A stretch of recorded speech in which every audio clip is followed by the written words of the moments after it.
Hi everyone, welcome to the 6th episode of Greenworms Insider series, and today we have our HR leader Adit Prabhakar. Hi Adit. Hi Akshay. It was glad to have you here. So over to you. Thank you for hosting me. I have around 17 years of experience in people management and enhancing people's skills and all. So this is my first time in Kerala. Before joining, I have around 17 years of experience. As told, I work with some MNCs like Costa Coffee, Papa John Pizzas, and Adidas and all.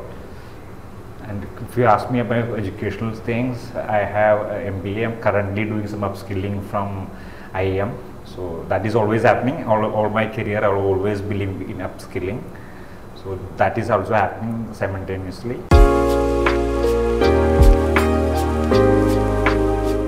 Amazing, Adit. Again, being yourself a HR leader, again, upskilling is very interesting. And tell us, why did you join Greenworms? And it was a dirty sector. That's what people perceive even now. You ask me why Greenworms. I always believe in sustainability factors, and also once I was associated with Adidas. So that's the first time I got some exposure to the sustainability, how recycling products can be used, and how we can add some value and can recycle and use it again. So once I came to know about Greenworms, it hit me. Okay, this is something related to the environment. This is something, some company in Kerala, that is my hometown, is doing something to the environment and giving something back to the environment. So that concept is the only thing which initially attracted me to the Greenworms. You can say it like that, yeah.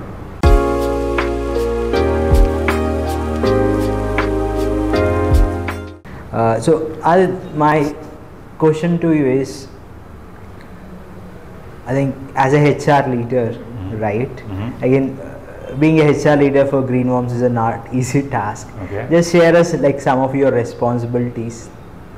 See, HR, the leader is the right word you can say, but I'm more into believing people management. Okay, it's not a leader kind of a thing. So we need to, for every organization, if you ask me as HR perspective, people plays the most important role. If you have a right talent in a right place at the right time, so that will always help the company. If you see the post-COVID, what is the culture, what is the trend you are seeing? Most of the companies we can see now, they are understanding the importance of HR. You can see that many of the MNCs now they try to make a HR person a CEO. Because during the COVID time, it hit him so badly. They understood if a company need to grow in a hard time, they need a people guy, people manager. So that's the reason I always like and love working as an HR.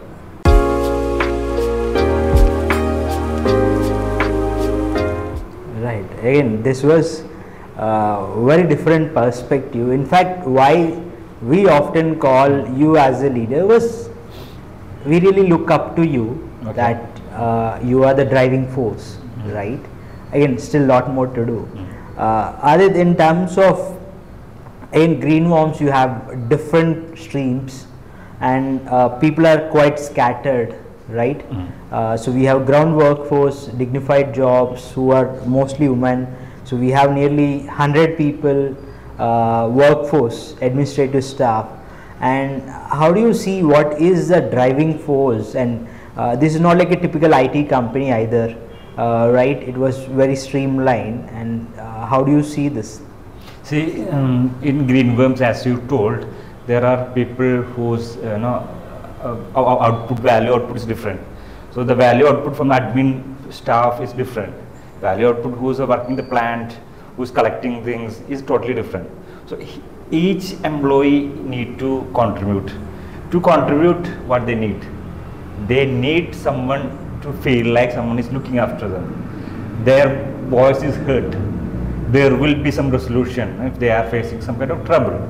Someone is always there. So to bring that culture, to add some value, then they can see in the long run they will start contributing. So that's how always the people works.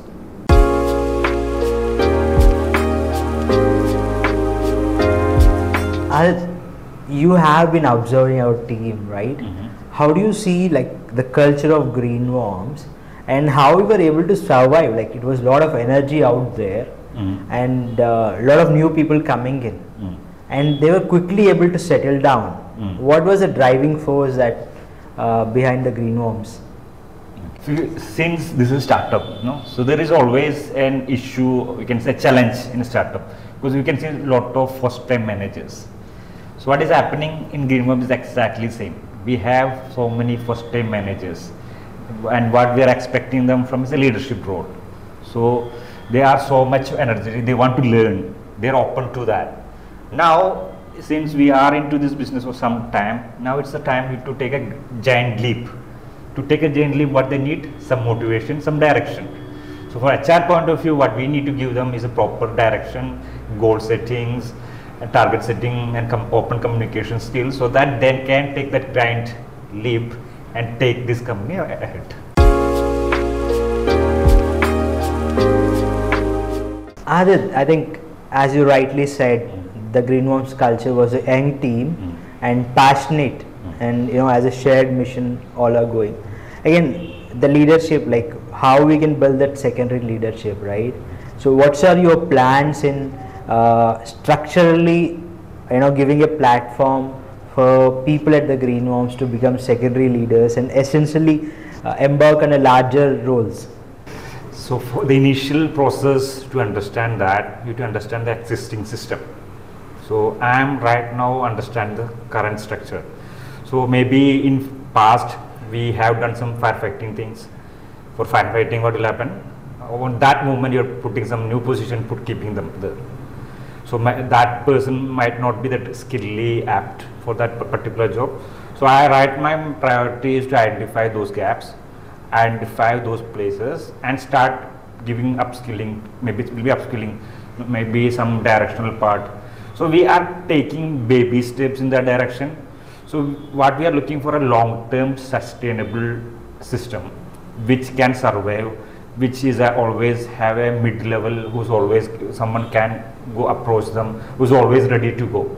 So that kind of system is in my mind, and I'm working towards that. My direction is always that. So in a long run, this company can grow without any hiccups. In case we don't know, we never expected COVID will come, right? So what happened? COVID, it brought some new challenges. So we need to adapt. So we need a management team with a mid-level or high level who's always ready to open to new ideas, always ready to take challenges. So that is my long-term goal, you can say. That's how I approach the things.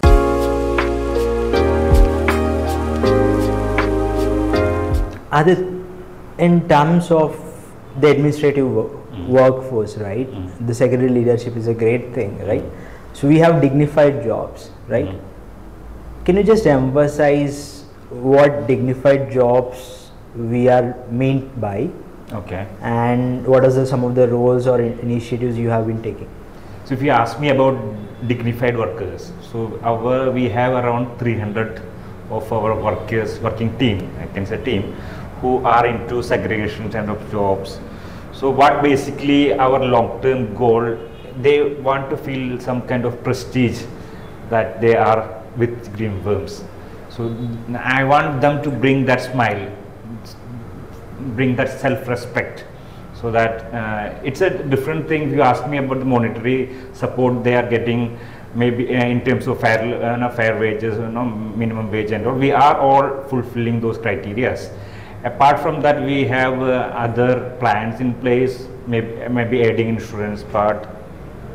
We are fulfilling the legal requirement like ESI and PF. Apart from that, we are adding, maybe we will be having some more committee kind of a thing where they can put forward their ideas, and we are always open to their ideas.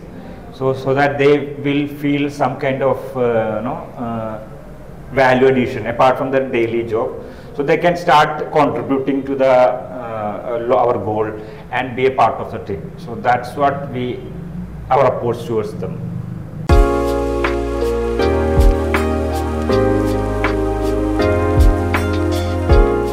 Adit, this is great. I think we've done a significant work, but still there is a lot more to do, how we can bring more change in their lives, right? Now, inclusivity. What does it mean for Greenworms and especially to your team? You ask me about the chances of improvement, right? You ask me that even if you are attaining 100%, I always believe there is always a scope for improvement. So we need to approach everything like now.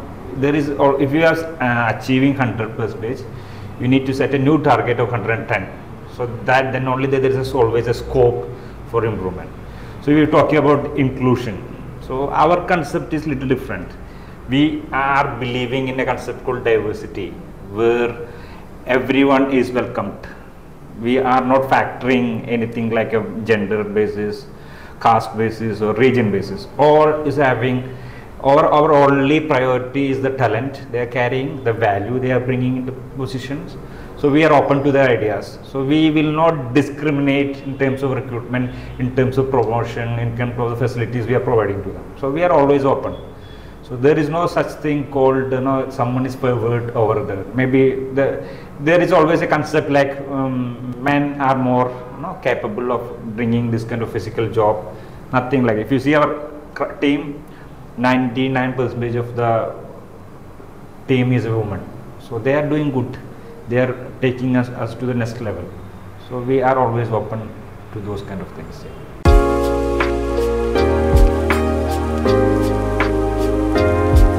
Adit, in your role, what are some of the non-negotiables that you have been very tough on? If you ask about non-negotiable, the first thing I will say, the safety at the workplace. Since we are talking about women employees who are in our place, I need to be 100% sure those employees are feeling safe and they are actually safe.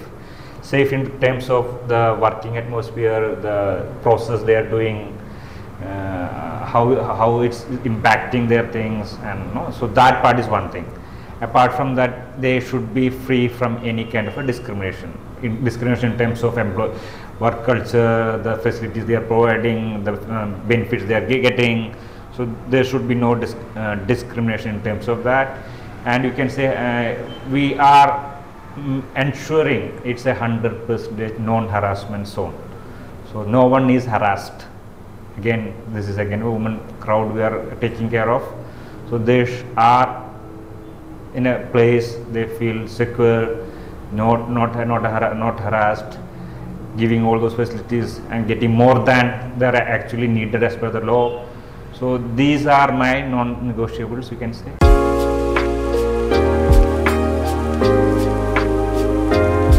Adit, our vision was clear. We want to be a global company working on the ground and again working with the global companies out there, right? And luckily you have been working in a lot of global companies out there, and Adidas or few among. So tell us how, from a global brand's perspective, compliance plays a key role and what we are doing today. As you rightly told, now it's a time for us to associate with the MNCs and international brands. So what will happen when you are associating with international brands? They will have a set of guidelines which they are expecting us to follow. So the best thing is that almost 90% of guidelines are same. For instance, no child labor, 0% of harassment, collective bargaining, freedom of association, freedom of movement. These all are some basic key points that each of them carry. So this is all linked to ILO, International Labour Associations. So basically they are making these guidelines as keeping ILO in their place. So first thing we need to ensure we are 100% ready with the complaints part. Once we are ready with the complaints part, other factors will definitely fall in place, and I am very much hopeful we are going to get those orders from those brands, and our growth will be much more faster coming when you are going to compare with the previous years. Adit, in the last 6 months we have onboarded 30 new team members, right? This was if you see our past, right, this is the highest peak of onboarding new people, right? So again, we are at early growth stage. Again, certainly we are at exploded growth. How do you feel to cope up with this aggressively onboarding people, at the same time ensuring all were delegated properly, and we have a scale up plan to work with 300 local self governments and all? So it comes with a lot of manpower, lot of team effort and cultural fit in these hiring errors, right? So what's your plan to tackle all this exploded growth? Since you told me, I was looking to the past data. So I can see there are a lot of people we onboarded. So what will happen once we are onboarding like a particular number of crowd at one go? Usually they are not given the right task and delegate not properly. But luckily in Greenverbs, I can see they have given the proper directions, all know what to do and when to do. So that part is taken care of properly well. So if you ask me about the long run, about the 300 plans and all those things, so it will be a challenge, especially when you are handling people. So handling people is never easy and will not be easy. So and we need to ensure the people we are taking, their attitude is right. Since this we are maybe one of the very less players who are into this field, the previous experience won't be very difficult to, that crowd is very less, minimum we can say, and it will be very difficult to select those people. So what will be our priority? Our priority will be always the talent and attitude and cultural fit. So if they are ticking in those marks, we are okay and open to take them, and ensuring whoever we are going to hire them, we are always expect them to stay with us for a long time. So then if we are training from them for 3 months, our contribution starts maybe from 4th month onwards. So we always believe our employees to stay with us, team members to stay for a very long time, so that we both can contribute each other and we both can grow each other. So always a proper career path will be given, whoever hiring, proper direction would be given, and proper training will be given. So that's how we will ensure effective recruitment, effective onboarding and a long-term association.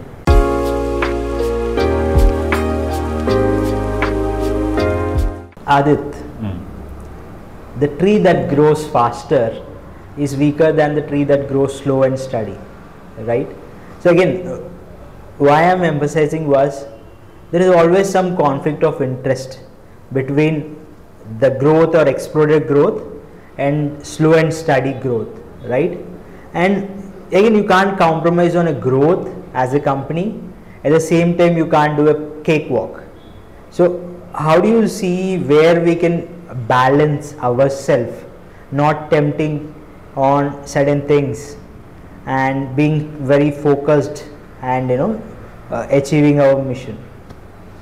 So you were quoting about the tree that grow faster is weaker than tree that grow slow. So what I can say on that thing is, if the basement is strong, even if the tree is growing faster, they can stay for a long time and survive blossom for a very long time. So what I mean by that is that if the structure is strong, if the right people is in the right place, our policies are strong, we have a right and clear directions and vision in place, even if we are going faster, we can blossom and make sure our employee and team is happy and they are happily contributing to us and ensure a better workplace. Okay, Adit, I think this interview was very interesting. Thank you for being here, and to all our audience and supporters, have some message to share to you guys. I think Adit has been the person who has to do this, and that's what I felt. And today I'm no longer a host. As my responsibility, I'm just delegating this to Adit to bring in more people and bring in more narratives with his expertise as a HR leader, HR person. And also going forward, this series will also be in a mix of local language and English, so that more voice is given to our workforce, and Adit is amazing man. You have seen all his vision for Greenworm. So yes, I'm handing over to you, Adit. Thank you, Akshay. And it's all yours. And yeah, you can just say a last message to our participants. So now Akshay is handing over this responsibility. Akshay have done few interviews in the past. I have seen them. So I got the proper direction from those interviews. So going forward, I would be the one hosting those interviews, and I put my extra effort and make sure everyone is open and happily communicating to us, sharing their views and directions and all. And one more thing I would like to add, we are looking for new talents, so you're always happy, and we'll be grateful if any one of you feel to apply. So you can apply to us, reach to us at Greenworms. Thanks a lot. Thank you very much. And that's what the sales pitch